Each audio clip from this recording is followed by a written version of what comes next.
there's a guy named Robin, I think it's Robin Dunbar.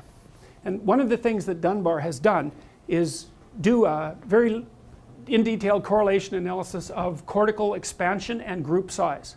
And what he showed is that if you plot primates by cortical size, let's say you correct it for body size, you plot primates by cortical size, and then you plot the size of their social groups, you see a very tight relationship between the size of the social group and the size of the cortex. The optimal human social group is like 200 individuals, it's something like that, which is maybe roughly the number of people that you can reasonably track on Facebook. After that it's like, well, there's names, but you don't know those people.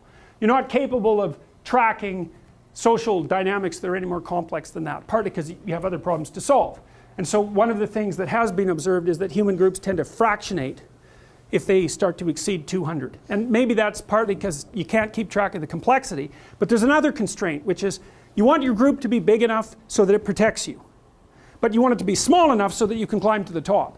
And so when the group gets really, really, really, really big, well, maybe it can protect you, although it also doesn't give a damn about you. Like once you're 1/60,000th of the group, like you are at the University of Toronto, or 1/30 millionth of the country, or maybe 1/300 millionth of Europe, which is partly why Europe is going to fragment, because that's just not enough, right? You're just not enough there. The group is too big. What happens? You keep aggregating the group. It gets more and more powerful, and you can think of that as something that has the capacity to replace the transcendent, right? We'll make a society that's perfect. It's like a utopian vision. That's what I see happening in this story. It's like we'll make something so great on the part of human beings that it will reach up to heaven itself, which means it will take the place of God. That's what it means. That's exactly what the communists did in Soviet Russia, and that's what they tried to do in China too. And so that's why you ended up with people like Stalin as the god. So you talk about getting what you deserve.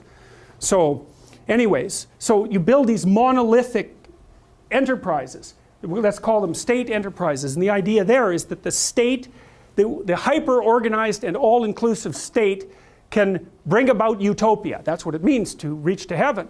So what happens? So God gets wind of that, and he says, God says, the Lord came down to see the city and the tower, which the children of men built. And the Lord said, behold, the people is one, and now they all have one language. And this they begin to do. And now nothing will be restrained from them which they have imagined to do.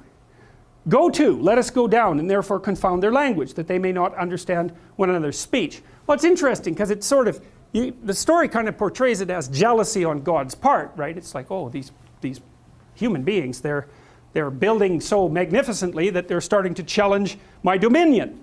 Well, I'm going to go down there and play a trick or two on them, and that'll take care of that. So what happens? The people within so the group gets bigger and bigger and bigger and bigger and bigger, and what happens? It starts to fragment. That is what happens. That's exactly what happens. That's part of the reason why the totalitarian state enterprise to replace the transcendent with structure, that's one of the reasons it's doomed. As you pull more and more people in, what happens is you start to pull in chaos itself, and that starts to fragment the order. Here's an interesting thing. I think that's happening with the LGBT power groups are excluded groups, right? And so it started out with gay rights. And then one of the things that's happened that's so interesting, so you could think of there was a normative group and there was excluded people. Okay, and so one section of the excluded people stood up and said, hey, enough of this exclusion. So we're going to categorize ourselves and we're going to fight for recognition as the excluded. We're going to fight to be included. But what happens is, well, it's L, and then it's LB, and then it's LBG, and then it's LGBT. And the last thing I saw, which was actually handed to the medical students at the University of Toronto, there's 20 letters. Why? Well, because you can't, this is tangentially related to this story only, you can't come up with a category of the things that don't fit inside categories. Because there's an infinite number of things that don't fit inside categories. And so when you try to build a category out of all uncategorical entities, all that happens is it starts to fragment. Because there's actually no unity there. And one of the things you are starting to see is that there's power battles emerging on the part of the excluded, on the left. And it's inevitable. And I think that's what this story is trying to represent, is that you can't build the state up beyond a certain size If you do, it will fragment and fall apart. The people within it will no longer speak the same language, and they'll disperse themselves to different corners of the earth. And so I think we're actually in real danger of forgetting this. And one of the things that I saw, I read a couple of ominous things. So if you plot the size of economic catastrophes over the last 30 years, they're getting bigger each time.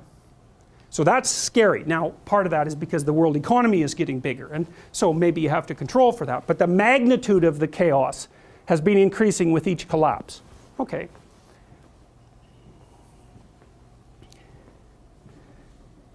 One of the things that came out of the last collapse, 2008, was the government rescuing collapsed companies like AIG and the Royal Bank of Scotland, which, by the way, was the biggest company in the world. No one knows that, but Royal Bank of Scotland collapsed. It was the biggest company in the world. And AIG was the insurer of insurers.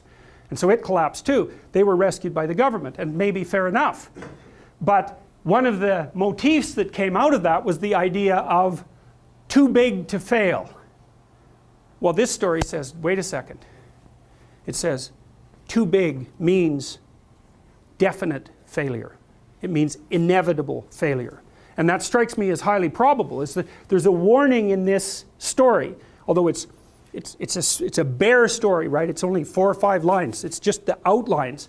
But it's placed in a very particular place. It's placed right after the flood, right? It's like, well, there's the nihilistic chaos of the flood, and then there's the totalitarian temptation to build hyperstructures that can theoretically replace the transcendent. Well, what happens? You build the hyperstructure and it fragments from within.